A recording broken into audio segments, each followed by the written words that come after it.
Dios te bendiga, Dios te guarde, mi amado. Estamos aquí reunidos una vez más, lo cual nos da gozo y nos da felicidad y paz, porque estamos involucrados en la obra del Señor. Entonces, recordemos que estamos estudiando la primera lección de este año 2026, cuyo título es Uniendo el cielo y la tierra, es decir, nos hace participantes de la naturaleza divina. Hoy vamos a estudiar la lección para el día lunes 12 de enero, cuyo título es Morir es ganancia. La lección de la semana tiene por título Vida y Muerte. Entonces, vamos a orar para dar inicio a la lección. Padre nuestro que estás en los cielos, toda la honra, la gloria, la alabanza es solamente para ti. Te damos las gracias, Padre, por este día. Gracias por tu misericordia, tu bondad y por tu amor. Gracias te damos porque tú tienes cuidado de nosotros y nos tratas como a hijos, Señor. Perdona nuestros pecados, oh Dios, y límpianos de toda maldad. Clamamos para que tu Santo Espíritu sea el que nos dirija en este momento, para que seas tú el que nos instruyas y que nos tomes enteramente para que tu carácter sea manifiesto al mundo. Esta es una oración que hacemos no por méritos, sino en los méritos y en el poder de Cristo Jesús. Amén y amén. Ok, morir es ganancia. Vamos a leer primeramente 2 Corintios capítulo 10, versículos 3 al 6. Son versículos que hemos usado anteriormente. ¿Por qué vamos a empezar con estos versículos? ¿Y por qué eso redunde en el título de la lección, Morir es ganancia? Estamos en medio de un conflicto. ¿Okay? Estamos participando en una guerra a la cual tú no decidiste entrar, pero nacemos en este mundo de pecado por el conflicto que se nos da en el cielo y estamos en ella. Entonces, por tanto, Dios nos ha provisto de armas.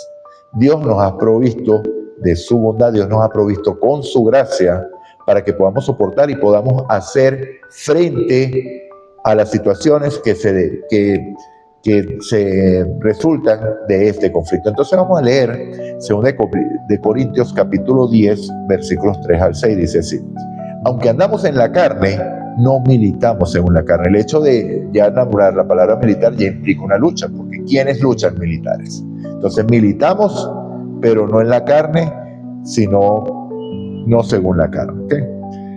Versículo 4: porque las armas de nuestra milicia no son carnales, sino poderosas en Dios para la destrucción de fortalezas. Maravilloso. Versículo 5: derribando argumentos y toda altivez que se levanta contra el conocimiento de Dios y llevando cautivo todo pensamiento a la obediencia de Cristo. Versículo 6: y estando pronto a castigar toda desobediencia cuanto vuestra obediencia sea perfecta. Entonces, bueno, vemos claramente aquí, las armas no son carnales, sino espirituales.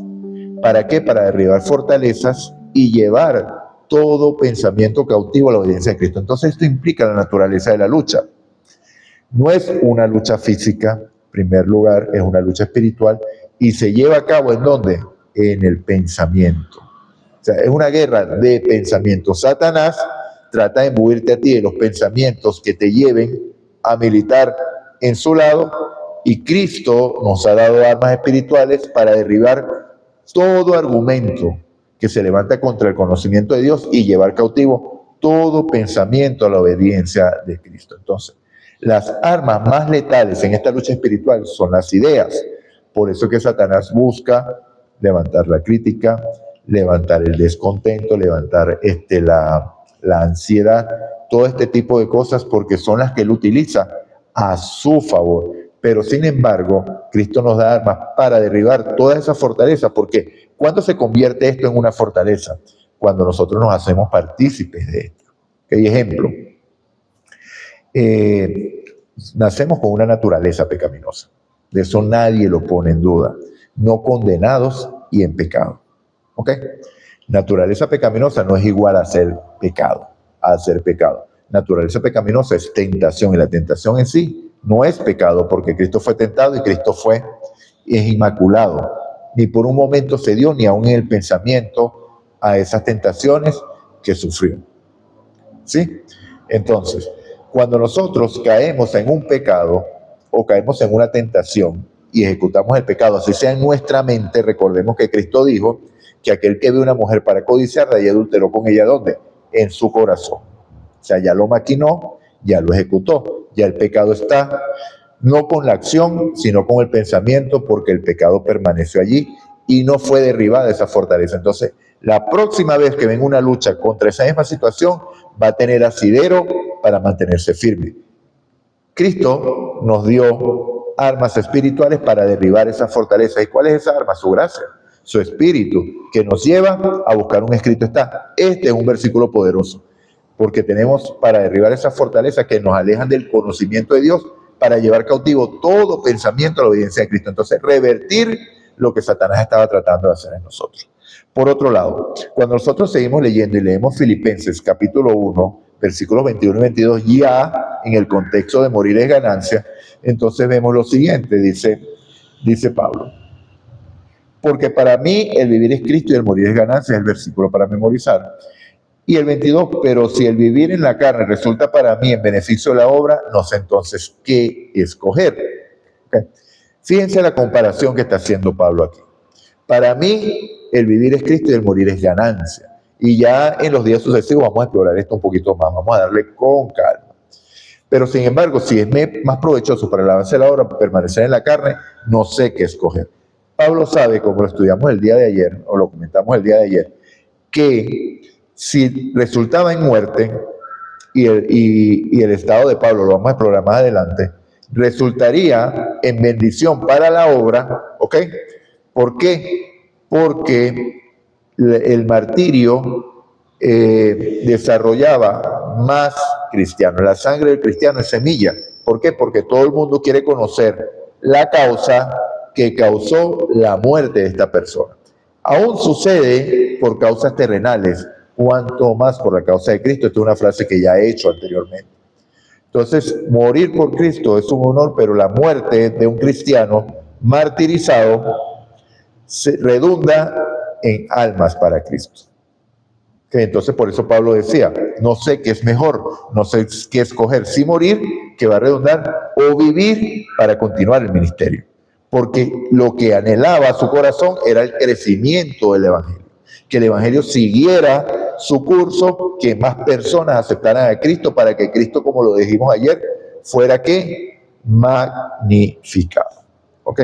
Entonces yo resalté aquí una parte de la lección que decía, nuestra batalla es espiritual, pero estamos en una guerra de ideas y valores. Sin embargo, Cristo ya obtuvo la victoria por nosotros en la cruz. Esa es la parte que da la seguridad a Pablo de que iba a ser para la magnificencia, porque sea lo que sea, ya esta es una batalla que fue ganada. ¿Ganada dónde? Ganada en la cruz, en la cual nosotros estamos participando, pero ya sabemos el resultado. Entonces, ¿por qué temes?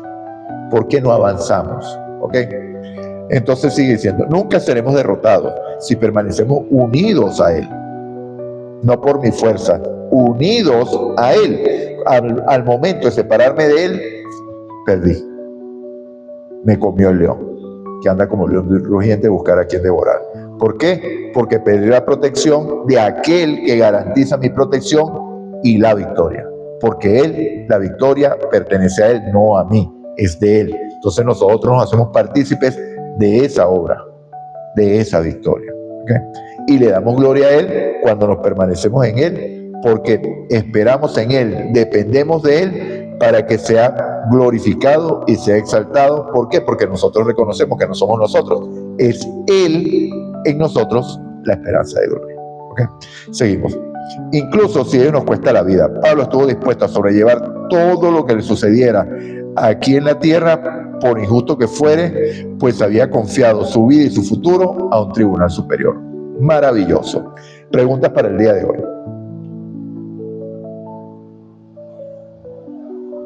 ¿Dónde empezó el conflicto en el cual nosotros vivimos? Segunda pregunta.